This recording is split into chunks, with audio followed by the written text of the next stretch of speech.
Assalamualaikum warahmatullahi wabarakatuh. Selamat sore teman-teman mahasiswa. Apa kabar? Berjumpa lagi dengan saya Yuli Supodo.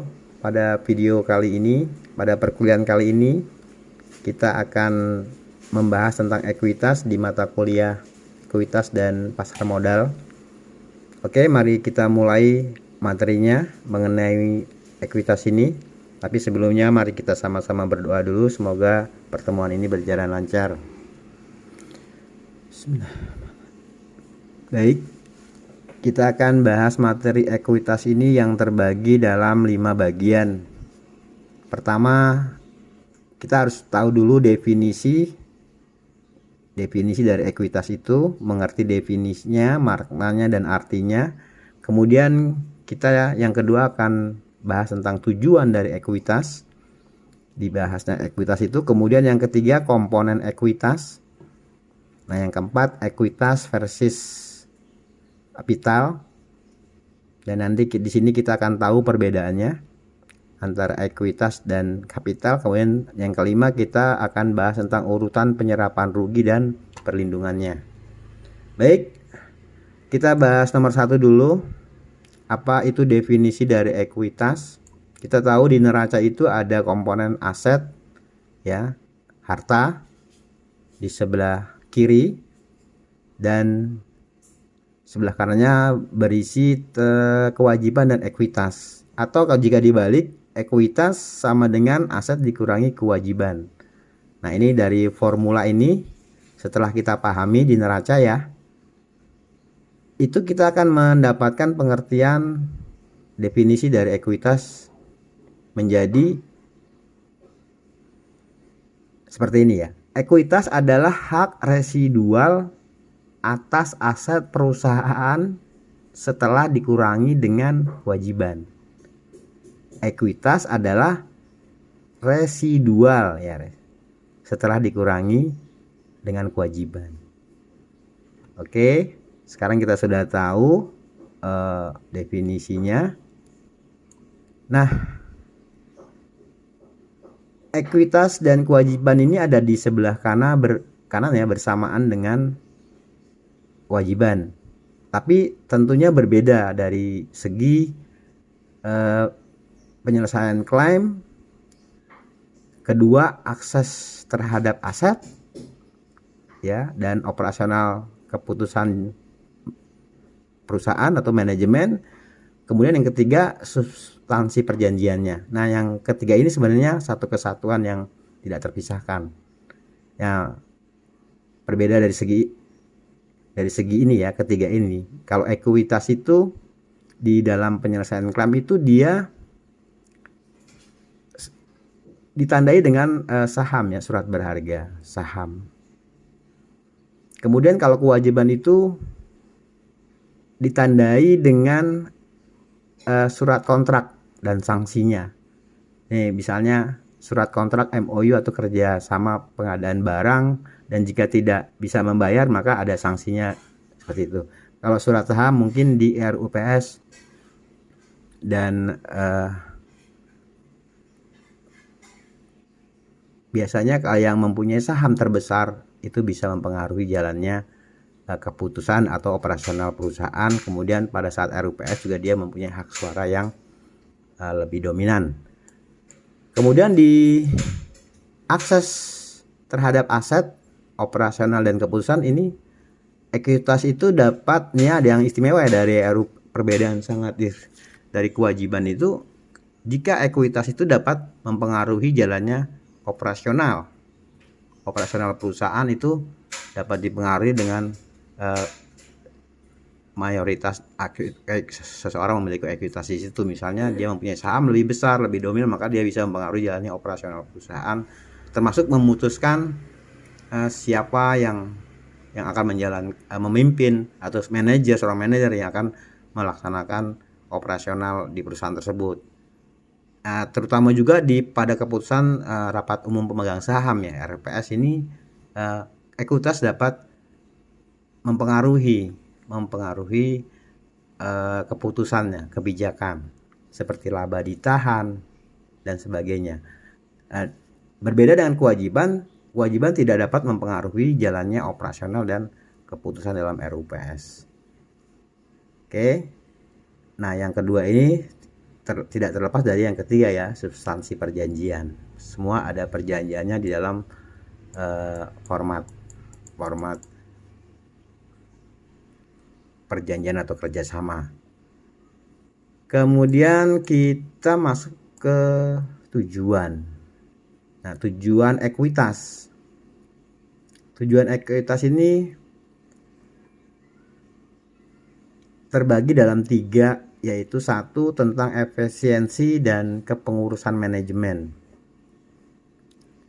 Jadi ekuitas itu tujuannya untuk efisiensi, karena untuk membiayai modal kerja operasional kita biar lebih tahu. Dengan adanya ekuitas ini kita bisa memperkirakan efisiensi atau baguskah prospek ini dijalankan, aman tidak, mana bisa digunakan gitu. Ekuitas atau kewajibannya ini 2 hal yang selalu dibandingkan dalam suatu periodik ya. Itu akan dibandingkan untuk memperoleh seberapa besar persentase nih ya, yang paling optimal dalam perusahaan. Nah, owner ini bisa mempengaruhi manajemen, misalnya ya tadi seperti diutarakan pada definisi di atas, ekuitas itu, kepemilikan ekuitas itu, owner bisa dapat mempengaruhi manajemen, misalnya penunjukan manajer secara langsung maupun tidak langsung, dan lain-lain di dalam perjalanan operasionalnya perusahaan itu. Kemudian penunjuk riwayat prospek investasi. Nah, ekuitas itu bisa dapat ukuran, bisa menjadi ukuran ya untuk mengukur naik turunnya investasi. Misalnya perusahaan yang saat ini akan membeli saham dari PTX sebesar 10% ya dari saham perusahaan PTX yang beredar, maka setiap tahun ekuitas itu akan berubah ya, karena operasional tadi akan diperoleh akan sangat dipengaruhi perjalanan perusahaan itu. Nanti di akhir periodik akan dipengaruhi oleh beberapa hal ya, misal laba atau rugi, kemudian operasional juga perusahaan akan mempengaruhi komponen-komponen ekuitas sendiri. Misalnya setelah dipengaruhi itu, pada akhirnya ekuitas itu akan meningkat atau bahkan menurun gitu, rugi atau laba. Lalu akan muncul juga nanti laba ditahan. Nah, prospek investasinya itu bisa diukur apakah dia meningkat atau malah turun. Itu sebagai penunjuk riwayat prospek investasi dengan ekuitas. Kemudian tanggung jawab yuridis publik. Nah, kaitannya dengan urutan penyerapan tadi yang nomor 5 di sini ya. Ini ada pembagian tentang jika perusahaan itu dalam kondisi rugi, itu siapa yang akan dulu menjadi yang bertanggung jawab gitu, ekuitas ataukah kewajiban. Di sini tentu modal saham kaitannya dengan urutan penyerapan rugi dan perlindungan. Ekuitas atau modal atau saham ya, bertanggung jawab pemilik itu hanya sebatas kepemilikan sahamnya saja kalau ekuitas. Nanti substansinya atau urutan penyerapan rugi dan perlindungan akan ditunjukkan kalau perusahaan mengalami kerugian. Oke, nanti kita akan tahu, kita diskusikan lagi nanti perusahaan mengalami kerugian itu siapa, bagian mana dulu yang harus menanggung. Nah, itu tanggung jawab yuridis ya, secara hukum, secara peraturan itu siapa dulu yang, jika perusahaan itu mengalami kebangkrutan, siapa dulu yang harus bertanggung jawab. Intinya itu. Kemudian kita yang ketiga tentang komponen ekuitas. Baik, komponen ekuitas itu ada 2 ya sebenarnya. Pak Yuli gambarkan di sini. ada modal setoran, kemudian yang kedua modal bentukan atau laba ditahan. Nah, komponen dari modal setoran itu satu ada modal yuridis ya. Yang modal yuridis ini dipengaruhi oleh misalnya penerbitan saham baru atau kapitalisasi laba ditahan, konversi obligasi atau stock subscription. Yang kedua modal setoran ada dipengaruhi oleh premium modal saham, kemudian penjualan saham atau treasury ya, treasury. Ada penyerapan defisit, ada deklarasi dividen likuidasi, kemudian ada restrukturisasi kapital, ada revaluasi aset di dalam modal setoran. Nah, yang kedua ada modal bentukan atau laba ditahan yang terdiri dari ini modal bentukan atau laba ditahan itu sumber perubahannya dari laba rugi perusahaan ya akibat operasi, kemudian dividen, rekapitulasi, defisit, koreksi, atau ada perubahan aturan-aturan akuntansi. Ini komponen dari ekuitas. Jadi komoditas tadi Pak Yudi ulangi, ada dua, modal setoran ya, biasanya di awal-awal nih, kemudian modal bentukan atau laba ditahan nih setelah operasi ya, terakhir. Nah, modal setoran ini ada dua komponen ya di dalamnya, yaitu modal yuridis dan modal setoran. Intinya ada dua ya. Modal awal itu modal setoran di awal, kemudian ada modal bentukan laba ditahan itu terbentuk setelah perusahaan itu beroperasi, dan di akhir tahun bisa diketahui adanya laba ditahan, dividen, rekapitulasi, defisit, dan itu bisa perubahan itu bersumber dari, bisa juga dari perubahan akuntansi. Kita akan bahas yang keempat, yaitu tentang perbedaan equity versus kapital. Ya, kita tahu kan modal equity itu modal setoran, equity itu modal setoran ya, versus laba ditahan ya. Equity itu kan tadi ya, komponen ekuitas modal setoran versus ini. Jadi komponen ini loh, kenapa sih harus dibedakan? Alasannya modal setoran dibedakan dengan laba ditahan. Alasannya ya satu, untuk ini ya terlalu kecil Pak Yudi dibesarkan. Satu, untuk mencapai tujuan penyajian. Kenapa juga sih? Ya alasannya tadi, untuk mencapai tujuan penyajian. Kalau dijadikan satu kan nanti tidak tahu nih ya, hanya ekuitas saja misalnya, tidak bisa dibedakan dengan modal setoran, laba ditahan, maka kita tidak bisa mengetahui prospek investasi kita secara detail. Seperti apa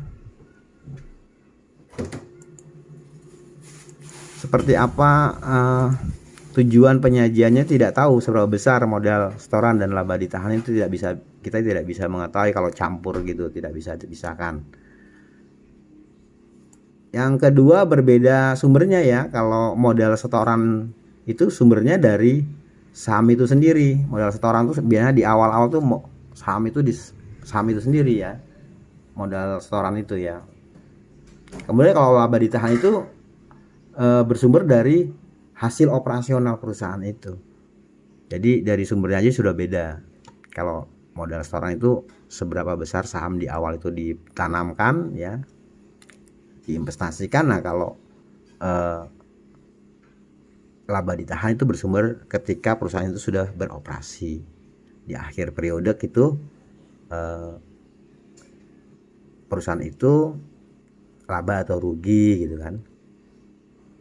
Kalau laba ya ada laba ditahan. Oke. Yang kedua, perbedaan antara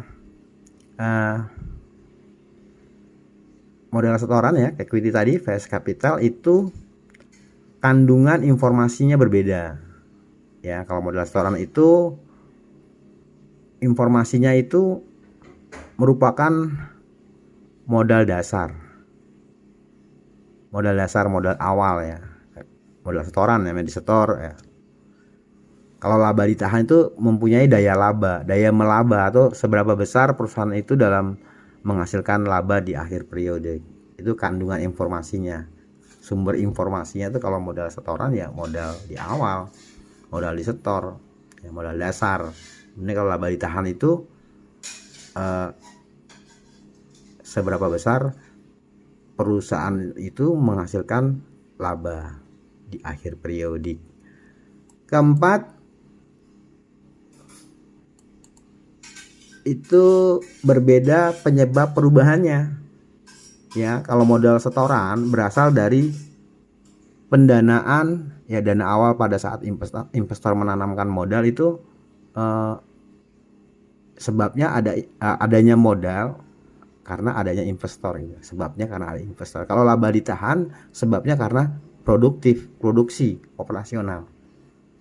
Itu 4 komponen yang membedakan equity dan capital. Oke.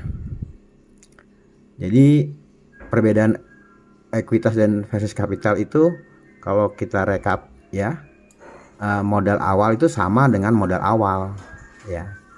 Kalau kita rekap dari keempat keterangan tadi di atas, Pak Yuli sampaikan bahwa equity di rekap itu kalau ekuitas versus kapital yaitu hanya dua aja, modal awal rutenya ya. Kalau modal awal ya sama dengan modal awal gitu kalau di kapital. Kalau ekuitasnya modal awal ya kapital juga modal awal. Tapi setelah operasional maka ekuitas itu laba ditahan berbeda dengan setelah beroperasi.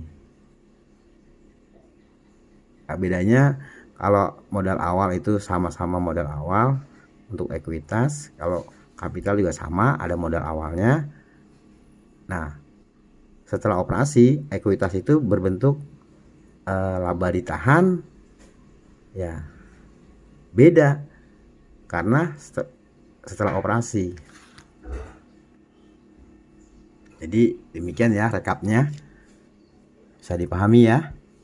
Jadi keempat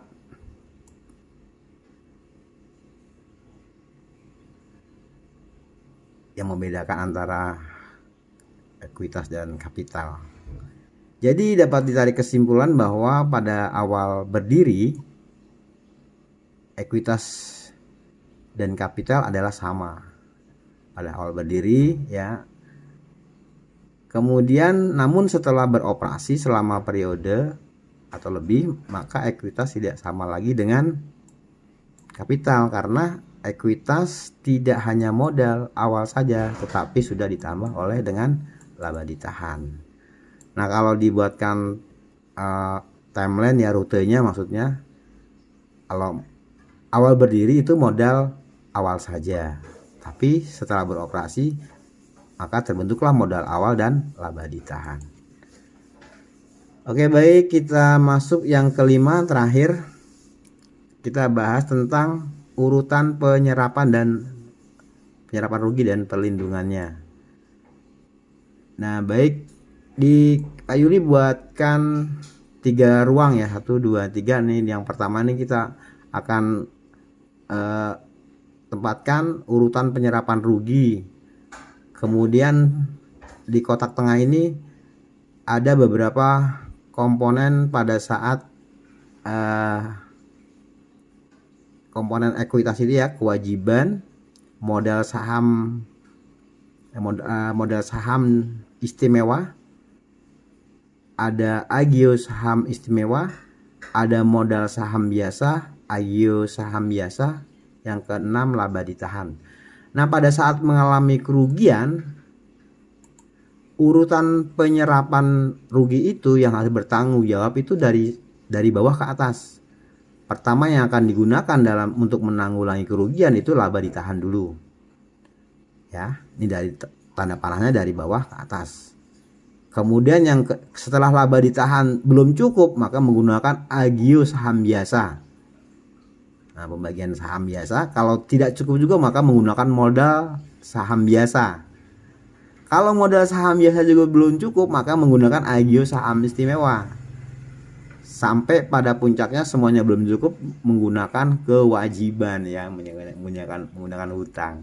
Berbeda dengan perlindungan. Siapa yang kalau perusahaan yang sedang bangkrut atau mau likuidasi gitu, siapa yang harus dilindungi dulu? Ini dari atas ke bawah. Pertama yang harus dilindungi adalah kewajiban. Ya, nomor 1 kewajiban. Ini ada tanda panahnya dari atas ke bawah, menandakan bahwa perlindungan yang harus diutamakan jika perusahaan itu mengalami kebangkrutan ya, pertama kewajiban. Yang kedua modal saham istimewa. Yang ketiga agio saham istimewa. Yang keempat modal saham biasa. Yang kelima agio saham biasa. Nah, jika ini semua baru yang terakhir laba ditahan yang mendapat perlindungan. Ya, artinya kalau kita bicara urutan penyerapan rugi, perusahaan yang harus memang menanggung dari kerugian itu maka diambil dari bawah ke atas ya. Ini Pak Yudi besarkan lagi coba. Kelihatan ya. Nah, ini. Tetapi sedangkan kalau kita bicara urutan perlindungan, jika perusahaan harus menanggung dari kerugian tersebut, maka yang pertama diambil mendapat perlindungan yaitu urutannya dari